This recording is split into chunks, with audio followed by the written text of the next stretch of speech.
వసంత పంచమి విశిష్టత. సరస్వతీ దేవిని మాఘపంచమి నాడు శ్రీ పంచమి పేరిట ఆరాధిస్తారు. సర్వ విద్యలకు ఆధారం వాగ్దేవే కనుక చిన్న పెద్ద తేడా లేకుండా పుస్తకాలు, కళలు అమ్మవారి దగ్గర పెట్టి ఈ రోజున ఆరాధిస్తారు.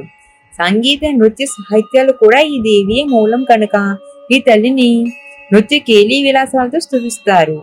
ఈ శ్రీ పంచమినే వసంత పంచమి అని, మదన పంచమి అని అంటారు. ఈ తల్లిని జ్ఞానప్రాప్తి కోసం ఆరాధించమని బ్రహ్మ వైవర్త పురాణం చెప్తుంది. ఈ శ్రీ పంచమి నాడు సరస్వతిని ఆరాధించే విధి విధానాలను నారదునికి శ్రీమన్నారాయణుడు వివరించినట్లు దేవీ భాగవతం చెప్తుంది. మాఘమాసం శిశిర ఋతువులో వసంతుని స్వాగత చిహ్నముగా ఈ పంచమిని భావిస్తారు. సరస్వతీ దేవి దగ్గర అక్షరాభ్యాసం చేయిస్తే పిల్లలు జ్ఞానరాశులు అవుతారు. సరస్వతి ఆరాధన వల్ల వాక్శుద్ధి కలుగుతుంది.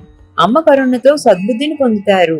చంద్రిక, చంద్రవదన, తీవ్ర, మహాభద్ర, మహాబల, రోగద, భారతి, భామ, గోవింద, గోమతి, శివాని ప్రతిరోజు కానీ, పంచమి నాడు, సప్తమి తిథుల్లో కానీ, సరస్వతి జన్మ నక్షత్రం రోజు కానీ పూజించిన వారికి ఆ తల్లి కరుణా కటాక్షాలు పుష్కలంగా లభిస్తాయి.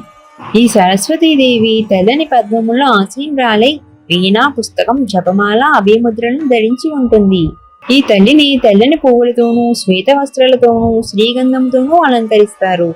పచ్చని వస్త్రాలను లేక తెల్లని వస్త్రాలను ధరించి తెల్లని పూలతో అర్చనాదులు చేసి క్షీరాన్నాన్ని, నేతితో కూడిన వంటలను, నారికేలము, అరటి పండ్లను, చెరుకును నివేదన చేస్తారు. ఆ తల్లి చల్లని చూపులలో అపార విజ్ఞాన రాశిని పొందవచ్చు. వాగీశ్వరి, మహాసరస్వతి, సిద్ధ సరస్వతి, నీల సరస్వతి, ధారణ సరస్వతి, పరా సరస్వతి, బాలా సరస్వతి ఇలా అనేక నామాలు ఉన్నప్పటికీ సామంపాతు సరస్వతి అని పూజించేవారు ఆ తల్లికి ప్రేమ పాత్రులట.